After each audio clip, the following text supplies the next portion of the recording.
الحمدللہ رب العالمین والصلاة والسلام علی سید المرسلین اما بعد۔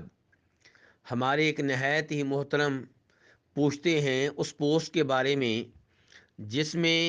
یہ بتایا گیا ہے کہ جبریل علیہ السلام کس نبی کے پاس کتنی دفعہ آئے۔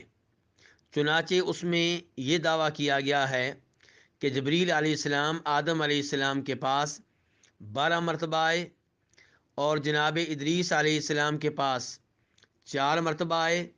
اور جناب نوح علیہ السلام کے پاس 50 مرتبہ آئے، اور جناب ابراہیم علیہ السلام کے پاس 42 مرتبہ آئے، اور موسیٰ علیہ السلام کے پاس 400 مرتبہ آئے، اور عیسیٰ علیہ السلام کے پاس 12 مرتبہ آئے، اور جناب محمد صلی اللہ علیہ وسلم کے پاس 24,000 دفعہ آئے۔ تو گزارش یہ ہے کہ یہ پوسٹ ناقابل اعتبار اور ناقابل اعتماد ہے۔ اس کی وجہ یہ ہے کہ اس پوسٹ کے آخر میں کوئی ایسا حوالہ نہیں دیا گیا جس پہ اعتماد کیا جا سکے، بھروسہ کیا جا سکے۔ اس پوسٹ کے آخر میں لکھا ہوا ہے ارشاد الساری۔ یاد رہے ارشاد الساری بخاری شریف کی شرح ہے، اور جب آپ ارشاد الساری میں یہ الفاظ تلاش کریں گے، وہاں پہ پہنچیں گے، تو ارشاد الساری کے مؤلف یہ بتائیں گے کہ میں نے یہ الفاظ تفسیر اللباب سے لیے ہیں جو کہ ابن عادل کی ہے، اور ساتھ ہی کہتے ہیں کہ والعہدۃ علیہ، کہ یہ باتیں درست ہیں یا غلط ہیں ان کی ذمہ داری میرے اوپر نہیں ہے بلکہ ابن عادل کے اوپر ہے، جن سے میں نے یہ عبارت لی ہے، جن سے میں نے یہ معلومات لی ہیں۔ اور جب ہم تفسیر اللباب دیکھتے ہیں ابن عادل کی،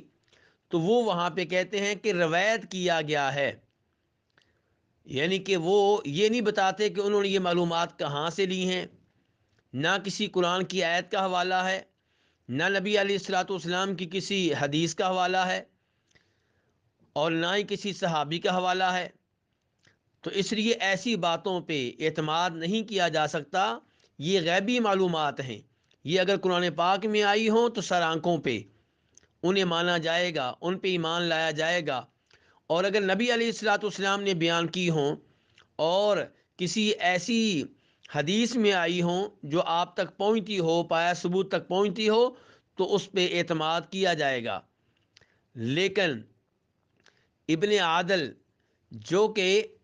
880 ہجری میں فوت ہوئے ہیں، 880 ہجری کے بعد فوت ہوئے ہیں، ان کی بات بغیر کسی حوالے کے قبول نہیں کی جا سکتی۔ اس لیے ایسی پوسٹوں کو شیئر کرنے سے، فارورڈ کرنے سے، لوگوں میں پھیلانے سے گریز کرنا چاہیے، اور اس معاملے میں اللہ سے ڈرتے رہنا چاہیے،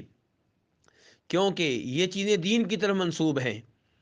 اور اللہ رب العزت فرماتے ہیں وَلَا تَقْفُ مَا لَيْسَ لَكَ بِهِ عِلْمٌ،